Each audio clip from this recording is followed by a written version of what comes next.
Hello and welcome to the ARK of E Podcast. My name is Noah. And my name is Gavin. And we're the Blanchard brothers. And we are here once again. It's our second episode. Technically, yes. Second episode. Yeah. Hopefully everybody tuned in for our epic two-parter. Oh, yeah. Of our favorites of 2019. Both TV and movies. And a little bit of music thrown in there. Yeah, a little bit of music. We're going to talk about some TV for sure today. Yes. But the main thing on the agenda is getting our Oscar predictions down on paper so that after they air, we can have bragging. We can decide what the reward is as we go through this. But anyways. We should make a bet. Yes. We've done this for the last 2 years. Or definitely we did it last year. I know we did it last year. Yeah. I feel like we did a version of it the year prior. Probably, but we didn't go as deep on the Oscars. Certainly didn't write it down 2 years ago. Definitely not. But didn't do a good job of writing it down last year either. As we mentioned in our previous episode or episodes, great year for both movies and TV. So 2020, like the slate right now, not that excited. We'll definitely probably do a most anticipated at some point. We haven't done one of those in a while. Yeah, but it would be a hard list to make at this point. I would like to maybe just wait for some more stuff to be announced, but we'll see. And we are going to see our first movie of 2020. Yes. Later tonight. More on that a little later. Okay. So where do you want to talk about? Where do you want to go? You want to straight up do predictions from the top? Or let's do predictions. We can talk about what I watched later. It's fine. Okay. I have to remember some of what we got our nominations. I assume you've looked at them. Some of this, I'm sure you're going to be winging it. No. Okay, you haven't even looked. Going in blind. So you don't know, for instance, that one of our more hotly debated films, 11 Oscars nominations. So you do know that. I mean, you see the headlines. The most of any film this year. Yeah. What's that say about that movie, man? I don't know. What's that say about Hollywood?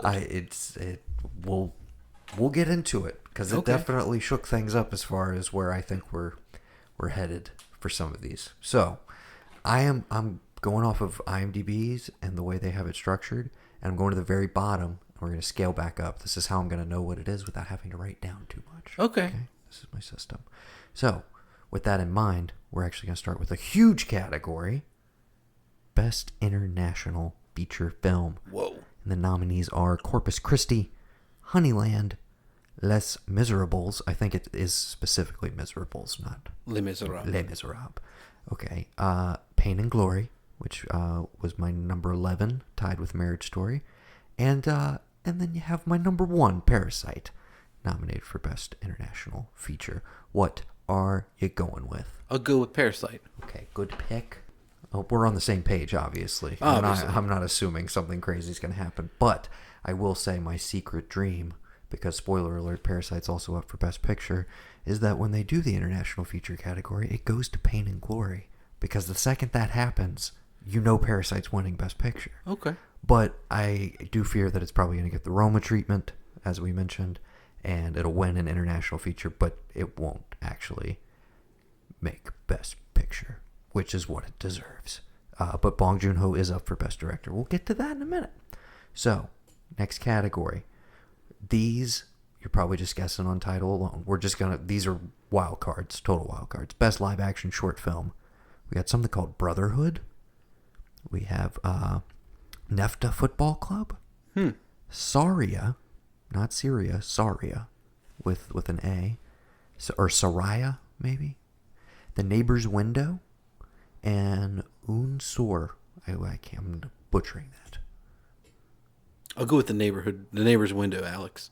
The Neighbor's Window. Okay. And again, we're winging it. I'm going with Brotherhood, just because the poster looks pretty cool. I think. Yeah. Okay. And we're brothers. You could have. Good to know that's where your mind goes.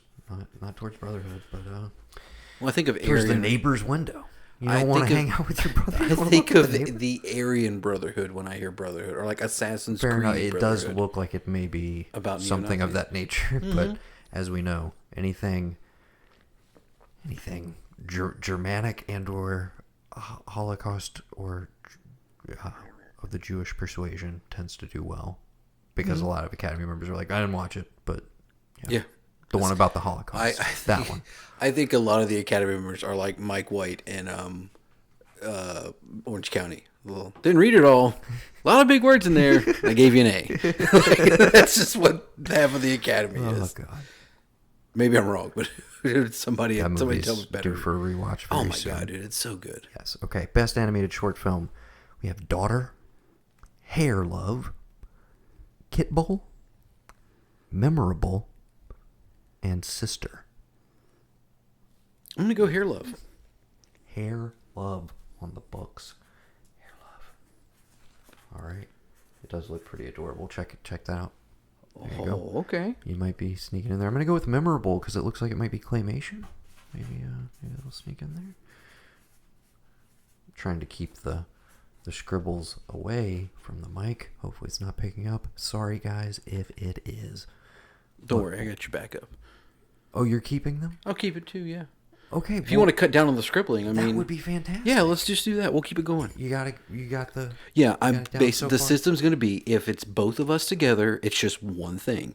If it's separate, mine is going to be first because it's my phone, my notes. Your pick will be second. Cross-reference this with the structure I'm doing for the list. Yeah. Okay. That brings us to Best Animated Feature Film. How to Train Your Dragon: The Hidden World. I think that's the third or fourth one. Didn't see it. I Lost My Body, which is on Netflix and I haven't gotten to yet. I hear is incredible. Klaus, which is also on Netflix. Missing Link, which won the Golden Globe, if that matters to you. And Toy Story 4 from Pixar. I want to go with the only one I saw, Klaus. It's good? Oh, God, it was good, yeah. Okay. I loved it. The only one I have seen is Toy Story 4. But I'm going to go with I Lost My Body. Actually. I Lost My Body. Yeah, I think that might be the secret Netflix win of the evening, because I don't know. We'll see how things shake out, but they put out a lot of great stuff. But the way things are going so far, I don't know if they're going to be as competitive as maybe we thought.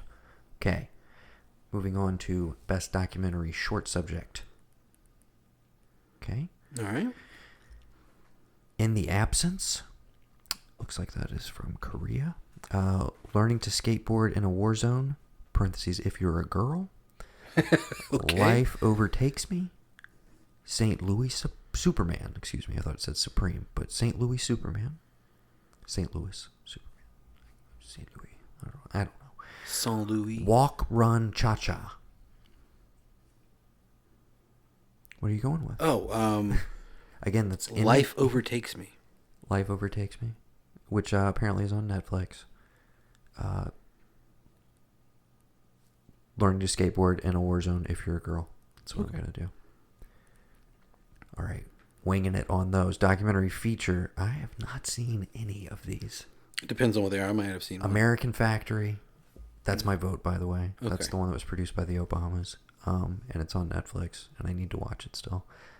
For Sama, Honeyland, The Cave, and The Edge of Democracy. Now, Honeyland, I think, is a double nominee in international feature, so that might be the one to go with. I'm telling you, but I'm saying American Factory because I think more people have seen it. But Honeyland has a lot of energy around it, so if you want to go there, okay. So we'll split on that one. See who comes out victorious. Best Achievement in Visual Effects, 1917, Avengers Endgame, Star Wars: The Rise of Skywalker, The Irishman, and The Lion King. 1917. I need to see it. I hadn't seen it already. But I don't think it came anywhere near here. I'm going this weekend. But specifically the category of visual effects, I think that's... So would you put it up for editing over visual effects? Well, we're not talking about editing, but I'm just saying I don't see Star Wars kind of historically, most of these, I don't think any of the new trilogy has picked up any technicals that I'm aware of. The Irishman, though, the kind of, some people went for the de-aging. Some people really said it didn't work for them. Mm-hmm. And I think it being really divisive, I don't see that happening. I mean, that's the main feature of its visual effects, even though they made a lot of to-do about how revolutionary it was and like the setups and all the crazy stuff they did to get that. And then, of course, I think I recently saw there was like the guy who does all the deep fake stuff videos just did his version of like how he would have done it. And it was kind of astounding where it was like, oh, why didn't you guys just hire this guy? Yeah. Like, I mean, and shoot it and give him his time. I think he was doing a scene in isolation, obviously, or whatever, but it was pretty amazing. And it's like, wow, they spent a lot of money to do what this guy did with like whatever software he's probably written the code for himself, you know? Anyways, so with all that in mind, I'm going to go 1917 just because now that I think about it, I'm like, I think it may sweep technicals, maybe on a march towards it winning Best Picture. I don't know, but I think at the very least it's gonna pick up quite a few. Here's the thing, I though. say that again, sight unseen. I wish I could be vouching for it. You haven't, but you haven't watched anything on how it's made. Not specifically. I mean, I what you know, but you know the premise, right? Of course, yes. No, I know the technical achievement that it is. That's why I'm assuming blanket across the board, it's probably going to take most of it. Because that's what I'm saying. Like I think you go visual effects and you think, oh, well, what are we manipulating to go digital? But the fact that Sam Mendes has, a camera in front of a guy running, and that camera hands off to a crane that then keeps going, and it's all one shot, and everything else in it is real. There's no green screen. I feel like hopefully that would, stick in the minds of people who are watching it. It's like, this isn't a green screen backdrop or, de-aging thing, that it's real in front of the camera. And look at what he does by not cutting away. Yeah. Look at those visuals and how that tells that story. So that's why I'm going with it. Okay. So we'll see. I mean, it would be nice, even though I wouldn't necessarily agree with it, like if Endgame snuck in here, because it would be one of its few chances to kind of recognize it. I thought the visual effects were great. But I thought they got something already. Marvel, like a couple years ago, like Black Panther or something. Got a visual effect. They've had wins here and there, but no, I'm saying specifically for Endgame, because conceivably it would have been up for maybe Best Picture. They campaigned for like Downey Jr. for Best Actor, but it just didn't really happen. Yeah. So I was like, it would be cool for them to get it, but I don't necessarily see it happening. Let's move along to sound editing. Again, 1917, Ford versus Ferrari, Joker, Once Upon a Time in Hollywood, and Star Wars: The Rise of Skywalker. I'm going Ford versus Ferrari, specifically because I've heard the sound editing and or mixing is amazing. And that's kind of the highlight of the movie. And I think seeing it up against the types of movies that it's against in that category, I could see that sneaking in. So I'm gonna go Ford versus Ferrari for editing. I'm gonna go 1917 again for sound. Okay. Mixing. Here's where I'm gonna go 1917. Okay. You also have Ad Astra, its lone nomination. Bullshit. Ford versus Ferrari, Joker, and Once Upon a Time in Hollywood. I'm gonna go Ad Astra. Okay. Kind of a wild card pick. Yeah. But miracles do happen. Best achievement in music. It could happen. It could happen. Sorry. Earlier today, I was putting something up behind the teleline, and the news senior teller just did this for a minute. I was like, oh, "You see one, Roger? You see one?" And she started laughing at me. Like I was like, "I'm so glad you get that reference." Gavin's waving his arms as if to represent an angel. Mm-hmm. So you got an angel with you right now. Oral just medium. You need to tell people what you're doing. Okay. Best achievement in music written for motion picture. This is original song. Are you ready? So original song is what I need to put on this? Yes. Okay, I wasn't going to write the whole best achievement, yada, yada, yada. I'm just reading that for the lovely people at home, okay? I'm trying to keep this official. God damn it. Breakthrough by Diane Warren. It's from the movie Breakthrough, excuse me. The song is I'm Standing With You. Okay. From Frozen 2, Into the Unknown, from Kristen Anderson Lopez, Robert Lopez. From Harriet, Stand Up. That's Cynthia Erivo, who's up for Best Actress. Joshua Brian Campbell. From Rocket Man, I'm Gonna Love Me Again by Elton John and Bernie Taupin. And from Toy Story 4, I Can't Let You Throw Yourself Away by Randy Newman. Mr. Randy Newman. Which is great. Great song in the movie, but I'm going to go with I'm Gonna Love Me Again, Elton John for the Oscar. Elton John and Bernie. That's definitely going to... I feel like that's a shoe-in. I don't know if they're going to perform live. That's also interested to see what they do with that. Now we are on to original score. For 1917, Thomas Newman. For Joker, Hildur good. I'm so sorry. Hilder. We're just going with Hilder. I don't want to butcher her last name. I actually really do like that score. Little Women from Alexander Desplat. I think we've gotten to say that every single year we've done the Oscars. Mm-hmm. He's always up. For Marriage Story, Mr. Randy Newman. Randy Newman. And John Williams, I think it's like his 4 billionth nomination. Something 4 billionth and one. Yeah. Yeah, for Rise of Skywalker. Okay. I'm going with Hilder, actually. For Joker? I think it may, like, it is kind of that Johnny Greenwood-esque type nomination where it's like, that's kind of a cool one. The cooler one would be to have Daniel Lopatin for Uncut Gems, which didn't get a single fucking Oscar nomination. We talk about that when we talk about you know what grinds my gears? Jesus Christ. Okay.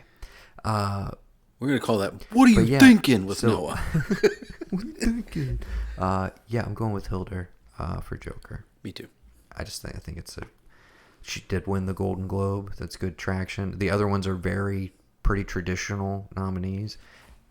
I don't see them like John Williams. This was your grand achievement. the third of he scored all 9 of them, right? Right. Yeah.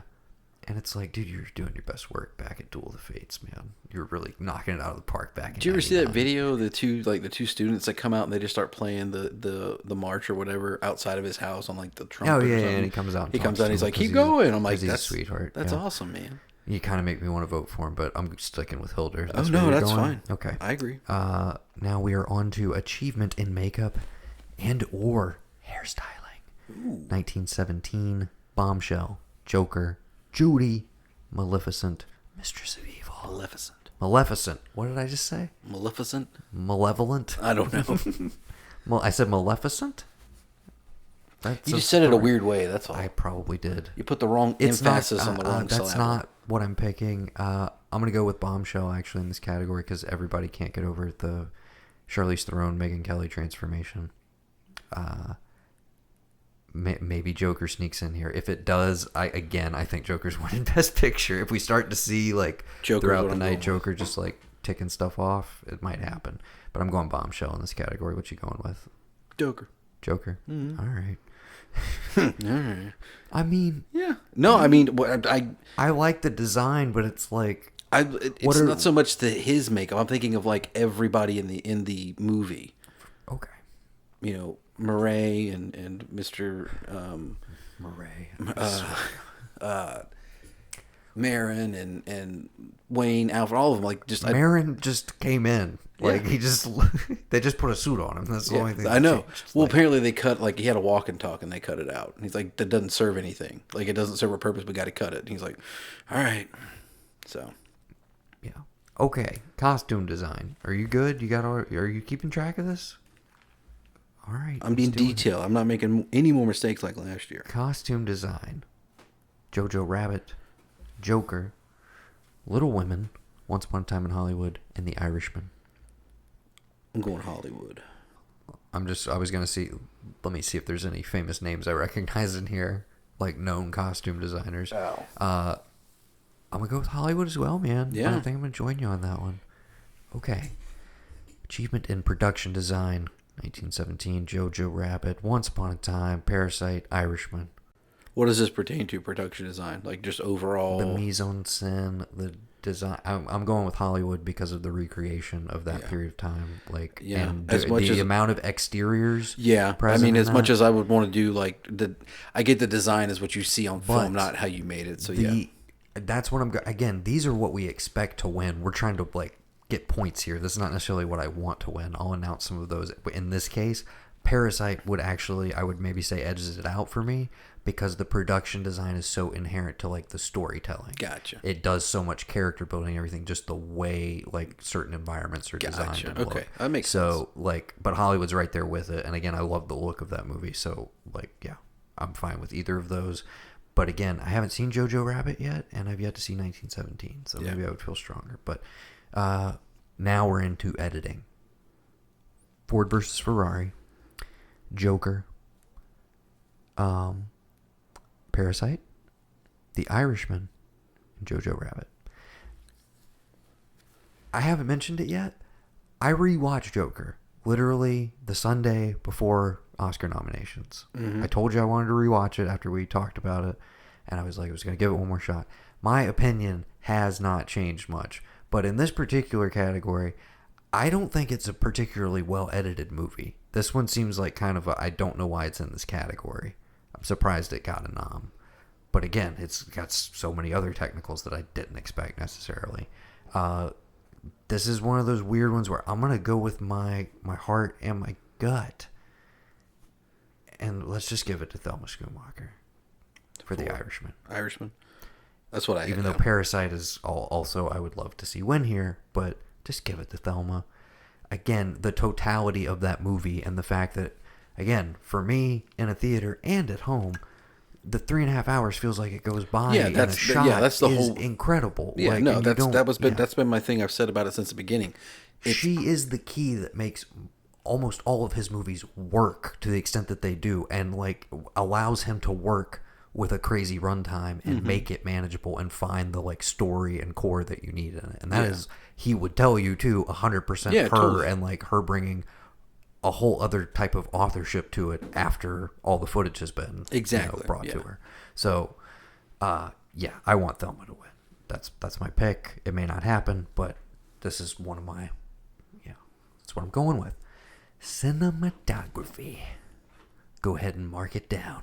Mark it, dude. Mark it 8, dude. Roger fucking Deakins for 1917.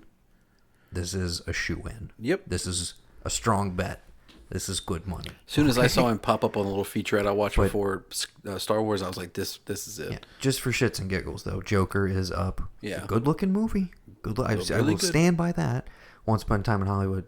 Amazing looking movie. Probably the best of the Robert Richardson collaborations, honestly, thus far. And they continue to get, really, when you go back, the strongest one, I still say, of the first, chunk of Tarantino, Jackie Brown on Blu-ray. What a gorgeous movie. The close-ups and just the grain and everything. And Once Upon a Time gets back to that in a very cool way. It's more slow and bonkers. But this was where I was so excited, though, because The Lighthouse snuck in a nomination, which is pretty amazing. So, But I sadly don't think it's actually going to win. I'm going to go with the smart money on Deakins, pulling it out. Adapted screenplay. Ooh. Mr. Taika Waititi for Jojo Rabbit. Todd Phillips and Scott Silver for Joker. Greta Gerwig for Little Women.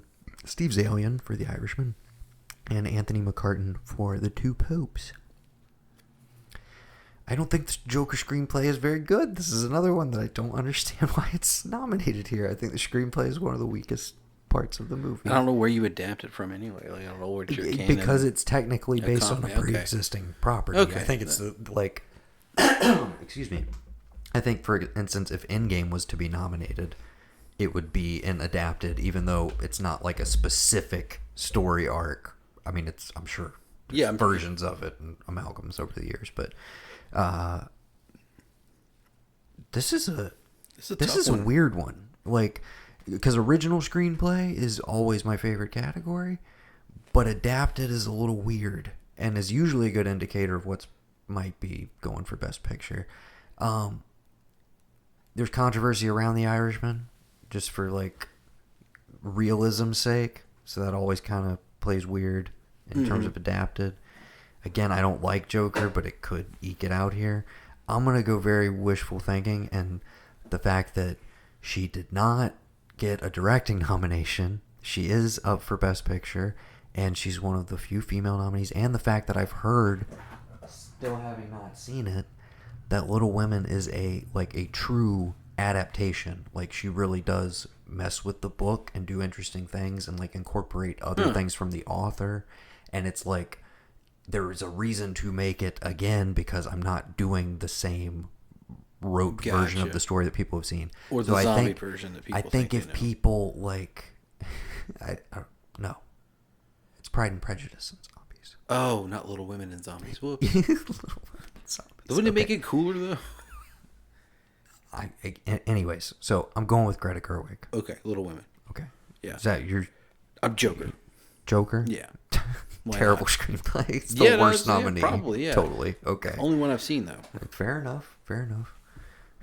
Best original screenplay. Okay. So Again, if anybody wants 2 free cats, hit us up, arkofe@gmail.com. You guys want to get the hell out of here? Send them to you in a box with no holes poked in it. Okay. I'm going to run through Best Original Screenplay, and then I'm going to chase some cats away while you talk about them. Yeah, so here we go. Original Screenplay nominees, 1917, Boom. Sam Mendes and Kyler Wilson Cairns. Knives Out for Mr. Ryan Johnson. Ooh. Marriage Story, Noah Baumbach. Parasite, Bong Joon-ho and Jin Won-hun. And Quentin Tarantino for Once Upon a Time in Hollywood. I'm going to have to just go ahead and give it to Hollywood, my man. I mean, that's one thing I can say that I also think is really interesting is the fact that we've had all these Tarantino movies, but like none of them are from something else. Like, sure, they may be, like a... This is his category, yes. Historically. Mm-hmm. The only thing he really has going against him is he's won it twice. Once for Pulp and once for Django, if I'm not mistaken. I think so, yeah. I'm pretty sure. So that's really the only thing working against him. It seems like the obvious pick. And I'm going to go with the smart money. I'm going with Tarantino here because I don't know if Once Upon a Time has the legs to actually pull Best Picture, but I do think it gets here and maybe gets director, but maybe, who knows. So I am going to go with... Has with... he not won director? I am He's never won go Best Director? No. I am going to go with Tarantino, but this is Baumbach's really only shot, and it would be where most of the Marriage Story love would come out, because other than that, it seems like it's Laura Dern, and that's it. Yeah. So part of me wants to say Baumbach, just in case there's an upset. And of course, people complain about Tarantino's Golden Globe speech. If you think that people actually factor stuff like that in, but at the end of the day, he's always a little weird and off-putting. It's kind of his MO. So I don't even know what the deal is. I have to go listen to it. Or just the normal Tarantino, kind of self-congratulatory, egotistical shit. And it's he's one of those guys, but he has the shit to back it up. Yeah. He has the filmography and the body of work to back it up. I mean, so, come on, man. Yeah. Anyways, I think he's going to take it again. Yeah. I put Hollywood down already. Okay. Already done. It's already done. No, as soon as you said it was nominated. Here we go. I just had to make it official. We're into Best Achievement in Directing. Mark it, dude. Bong Joon-ho for Parasite. This is somewhat wishful thinking, somewhat really smart. How you spell his last name? H-O. Okay. Bong. I'm just putting Ho. Joon, J-O-O. Yeah. Ho. Martin Scorsese for The Irishman. Tarantino for Once Upon a Time. Sam Mendes for 1917. He did win the Globe, if that matters to you.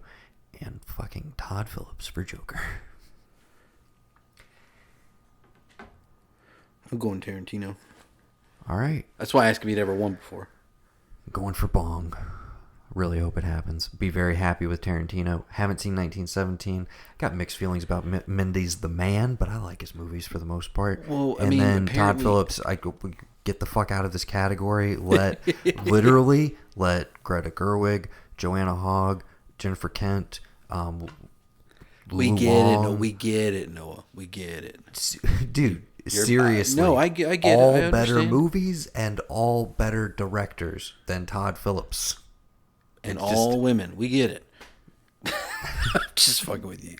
I'm just stating a fact that I just named you 5 directors that I legitimately think put out better films last year than Joker. Who put out what happened to the Bad Batch girl? Did she do anything else after that? Anna Lily Amarpour. She has not done another feature since, but I think she's done some TV. I was just thinking about that the other day. She probably have something out maybe this year or next Hopefully. year. I don't know.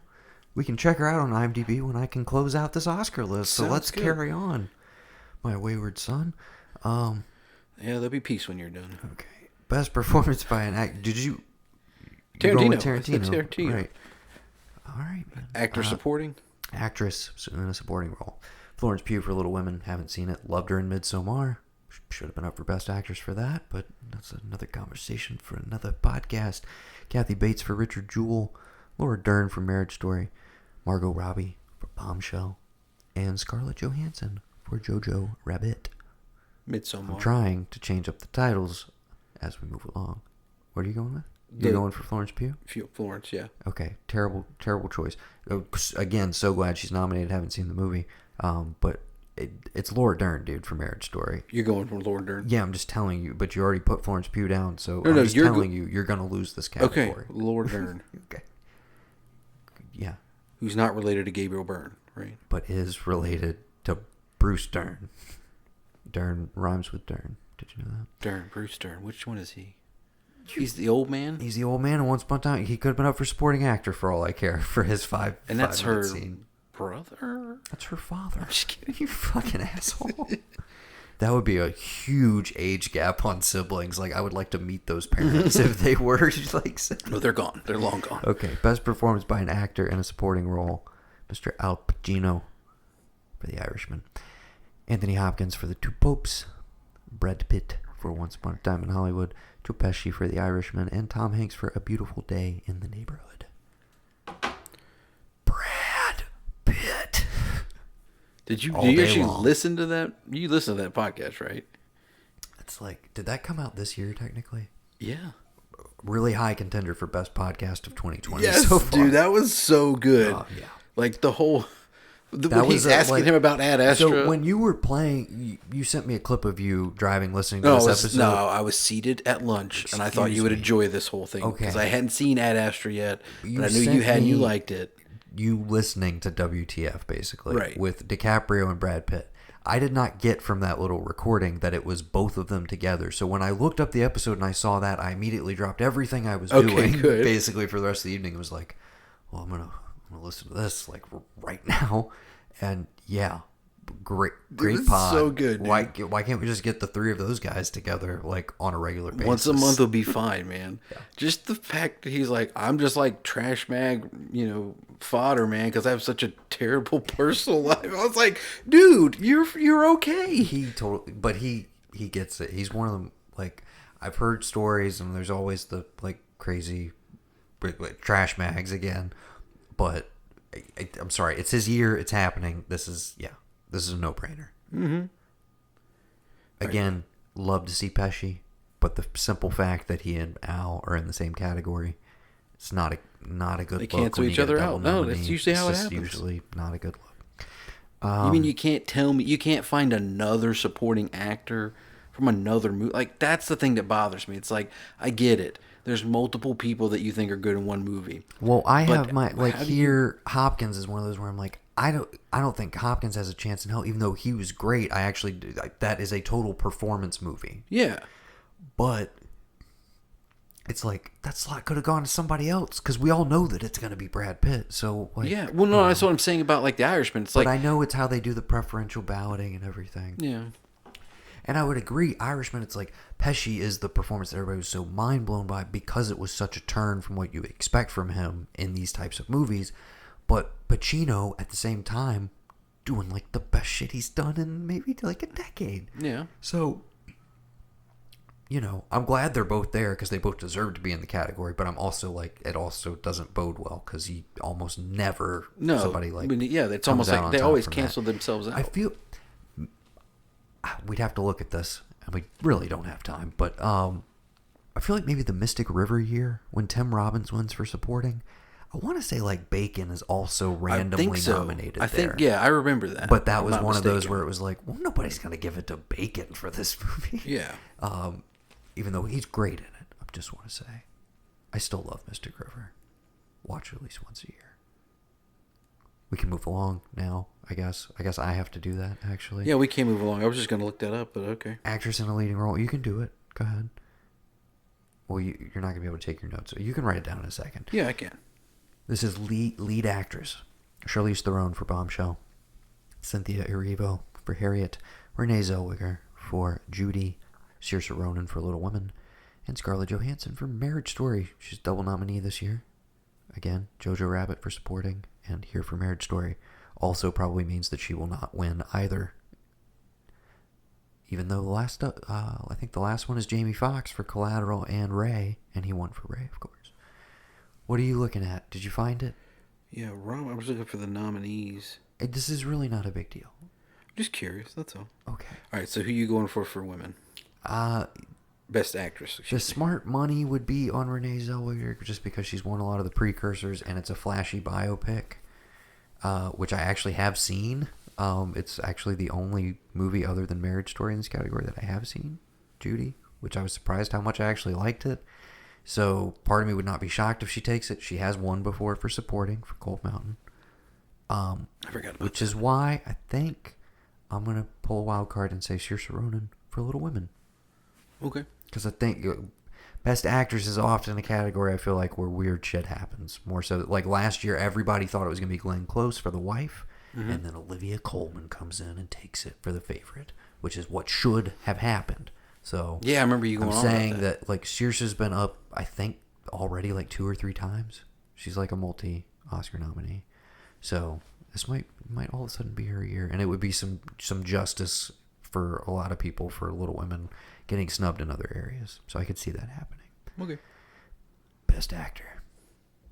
Adam Driver for Marriage Story. Antonio Banderas for Pain and Glory. Joaquin Phoenix for Joker. Jonathan Pryce for The Two Popes. And Leonardo DiCaprio for Once Upon a Time in Hollywood, who at one point this year was just the total no-brainer. The like, dude, 8 fucking whiskey sours. Like, Yeah. just give it to him. The second you're walking out of the theater, it's like, okay, he's Best Actor, he's Best Supporting, Tarantino for Director, Screenplay, give it everything. And then some other movies have come out. It's just weird. It was weird to think about. I was already on board with like, yeah, he could win it even though he won for The Revenant like just a little bit ago. Like, people can get their heads around that. But then my heart wants to go with Banderas, but I know it's not going to happen. And my mind maybe wants to go with Adam Driver for Marriage Story, but I also know it ain't going to happen because it's the Joaquin Phoenix train, and this train don't stop. He's gonna fucking win Best Actor this year. Yep. So this leads me He has to before. He has not. He has this not. is his 4th Okay. nomination, which leads me to my game that I want to play. My God, dude, I'm Are you ready? So bad, dude, because like, Are you ready for this? no, because you have no idea what I'm going to say. How many times has Leo been nominated before? It's like this was like, you see the other nod, like, just. Oh yeah. I know they don't mention like he's been nominated 6 times already. Like I know they don't do that to the losers, but it's like you're sitting there, you're like, oh come on. Okay. This is the game I want to play. Okay. So I need you to queue up Oscar nominees where you can scroll through by year. Okay. Here's what we're going to do. We're going to go back to 2010. We're going to do the decade in Joaquin Phoenix, and we're going to have an interesting conversation. So I want you to pull up for me initially the 2011 Oscars. Can you do that? Yes. Okay. So 2010 is the year of I'm Still Here. Mm-hmm. Which we said, hey, one of our favorite performances of the decade. We basically said we could give him several of our favorites, okay? Right. So do you have the 2011 Best Actor nominees up there? Oh my Jeff God. Bridges, Crazy Heart, True Grit, excuse me. Colin Firth, King's Speech, Winner, correct. Javier Bardem, Beautiful. Franco, 127 Hours. Eisenberg, Social Network? mm-hmm. Social Network. Get out of here. Okay, so the question becomes, would you put Joaquin Phoenix in that top 5 of that year?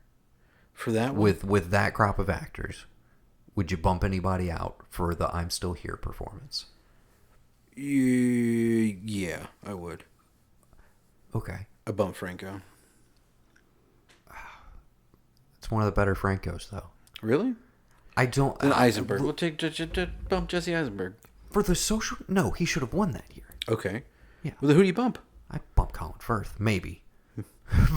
I would also do take that the to King's Mr. Speech Darcy. winning Best Picture back. But okay? why? Why would you do that to Mr. But Darcy? anyways, so legitimately, maybe at least a nominee. But I still out of that crop, Eisenberg, all day long. Okay? So we're going to move on to the 2013 Oscars. Because in 2012, he played Freddie Quell in The Master. Mm-hmm. He was nominated. But he was up against Denzel for Flight, Daniel Day-Lewis, Bradley Cooper, Hugh Jackman. DDL for what, 9? Lincoln. And he wins for Lincoln. That's Yep. right. I would have given it to him. Still stand by this. No, I would have given it to Joaquin for The Master. Yeah. Still stand by this. Like, Lincoln is the obvious choice. It's the biopic. I know everybody was fascinated with how he nailed the dialect and, like, the way he played it. It's a great performance. That movie is boring Yes. as sin. I'm sorry.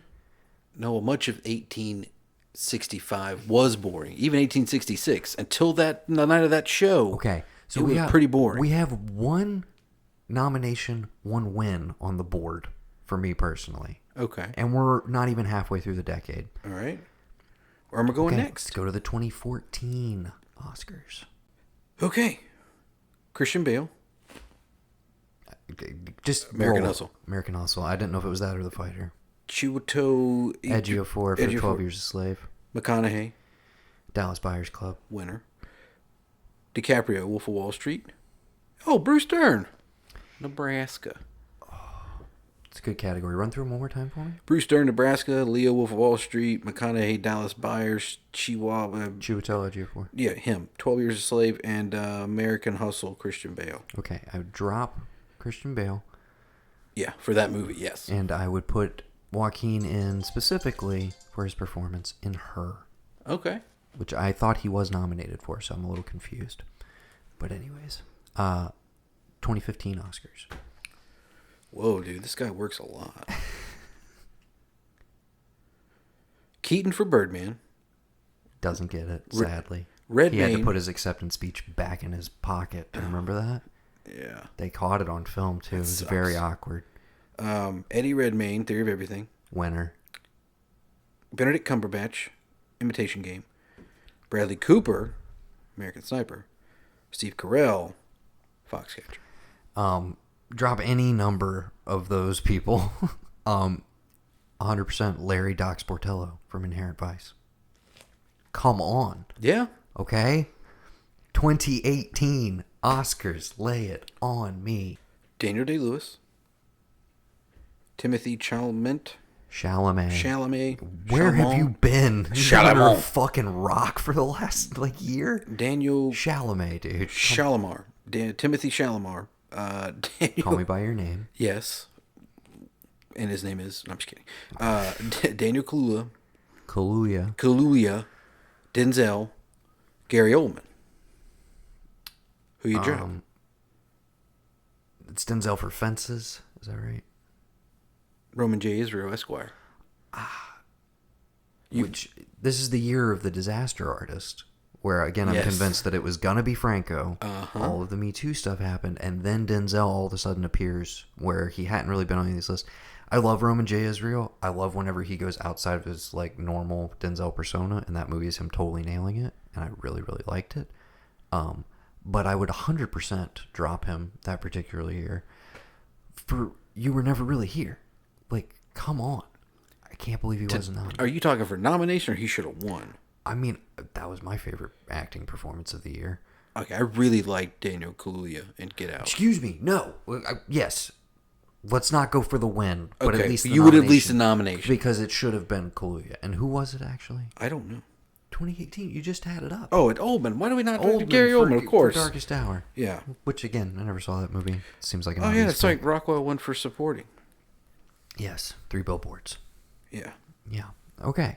We can pretty much stop there, but just to remind everybody, he has made Don't Worry, He Won't Get Far on Foot, which was also 2018.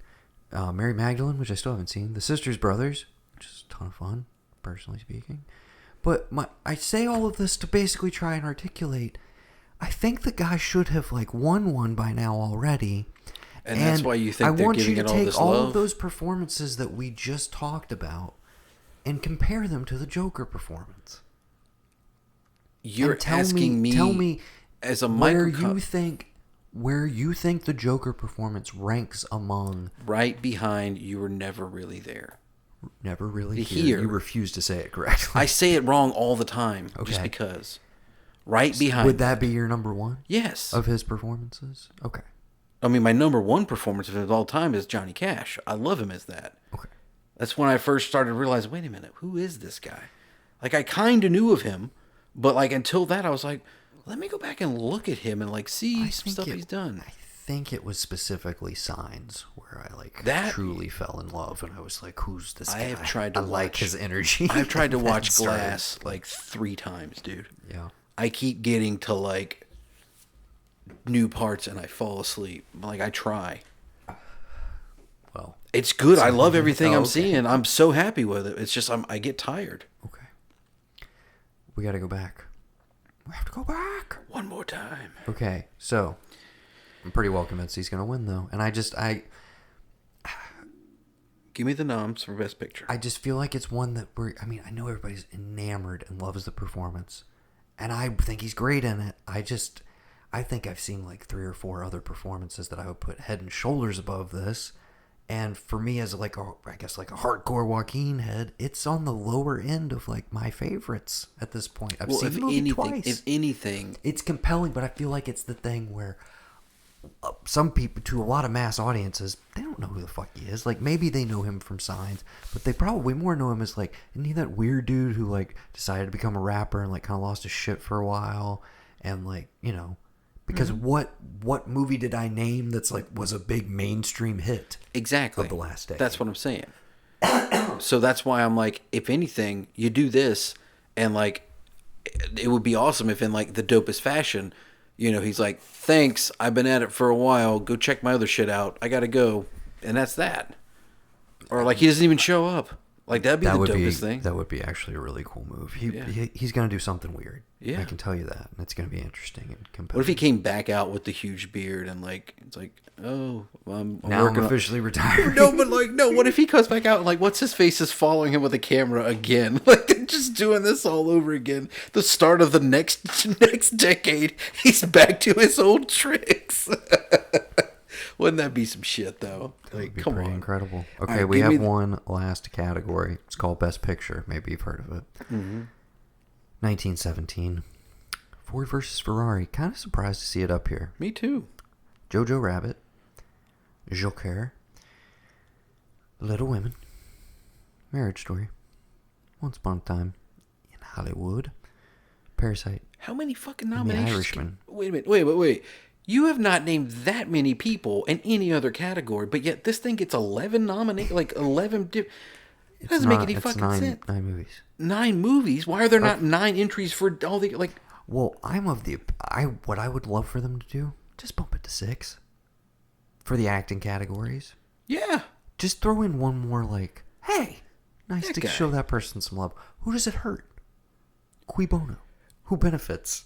Everybody. No, yeah, everybody benefits, but here's the thing. From then on, whenever they do like TV spots and TV slot and movie stuff, somebody has to put in Academy Award nominee, so and so.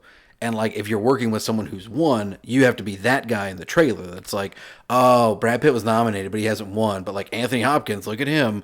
You know, it has to do that. So maybe it's just like you know what? It might be a SAG It's a thing. giant ego balancing It's a act. SAG thing. That's what it is. Okay, too many nominees for you. We got that. Yeah. What's taking it, man? Man, I don't know, dude. Like, I really want to see 19 set. Can we like how long we got until like these things come out? It's happening pretty soon. Like it's when? like early February.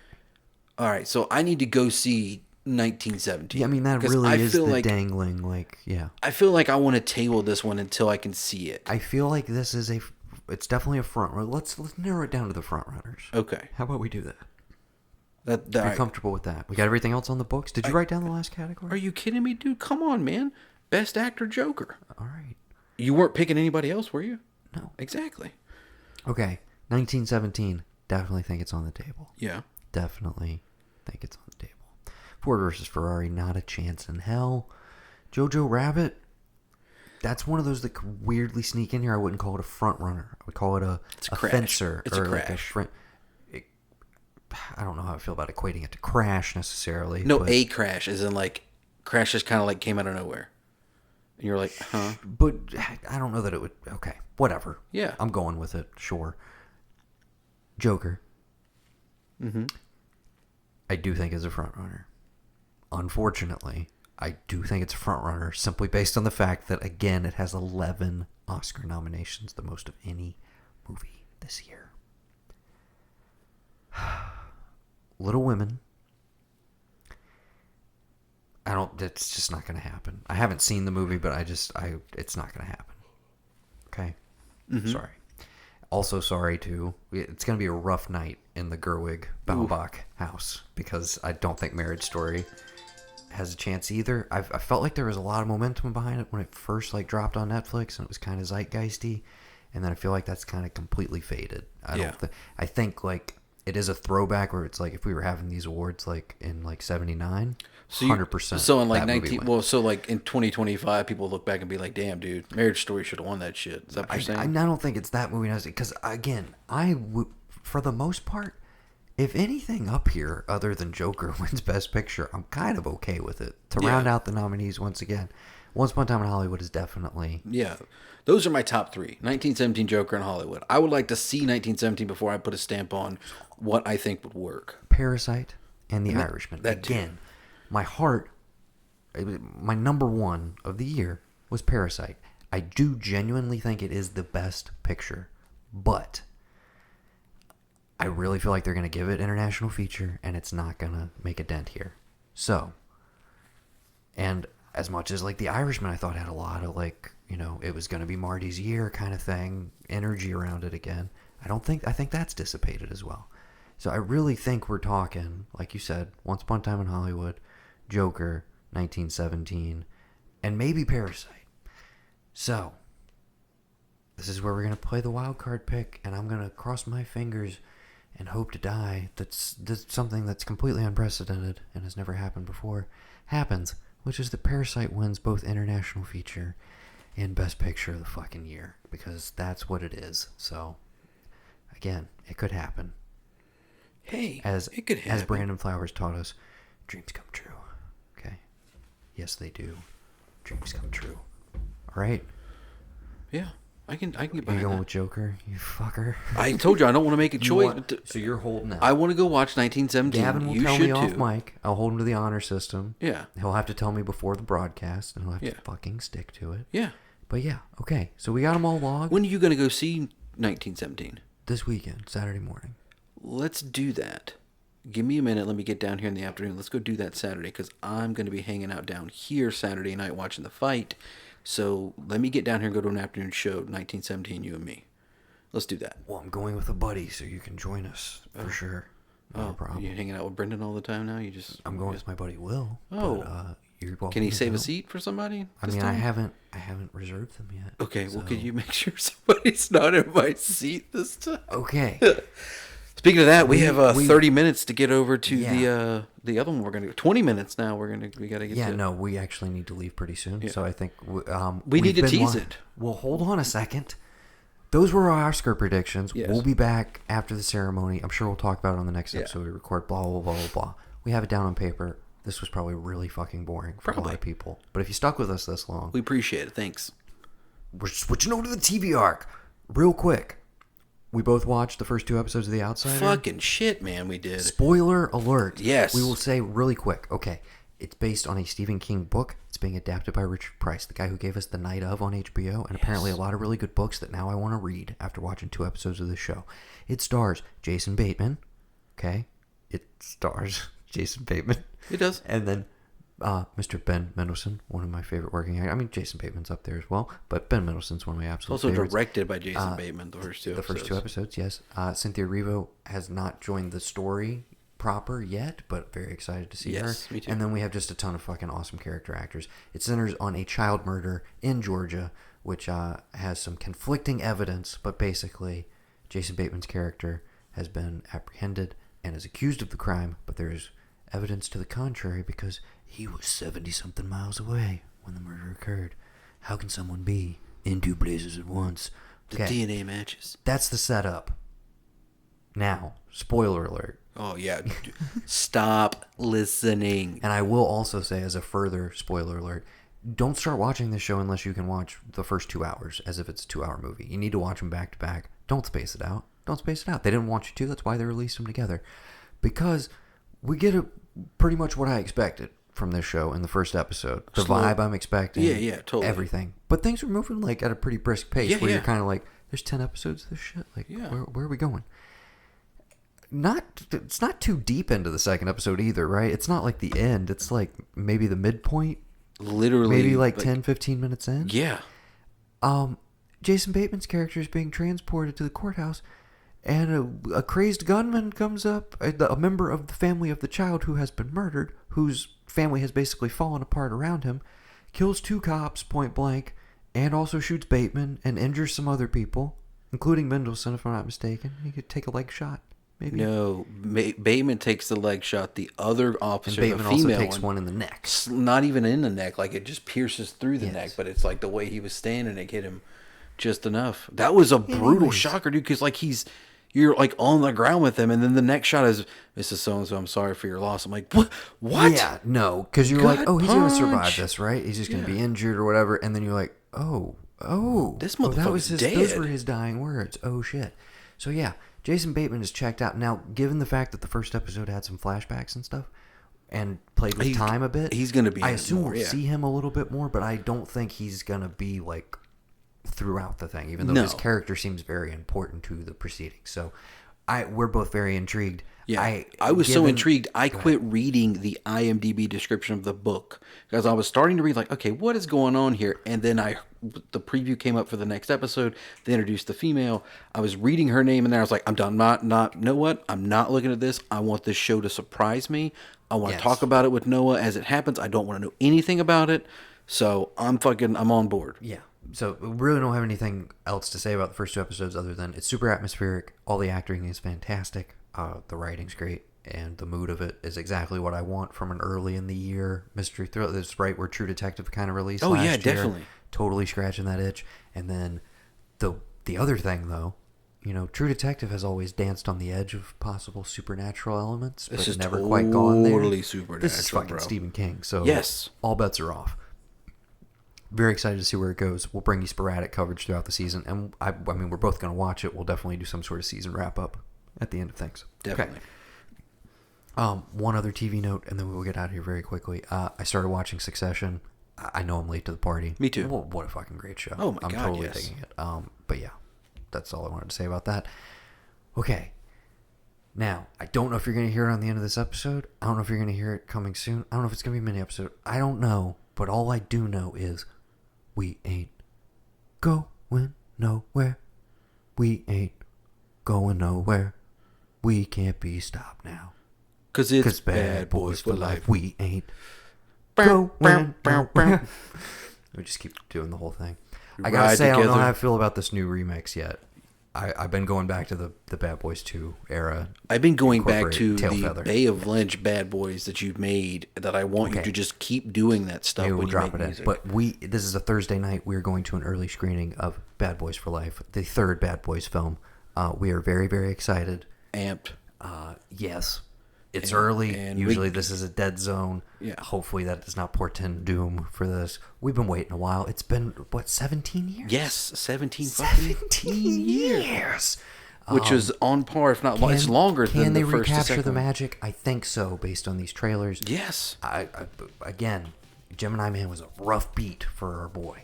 So let's see. I mean, I didn't see it. I just know that it barely got a release and it didn't make a lot of money. I do want to watch it now that it's on, even though it's not the proper way to watch it. All that Yeah. stuff. But yeah. So we're about to go see Bad Boys for Life. We're gonna say bye right now. Yeah, we gotta 'cause go. We gotta go. Gotta go.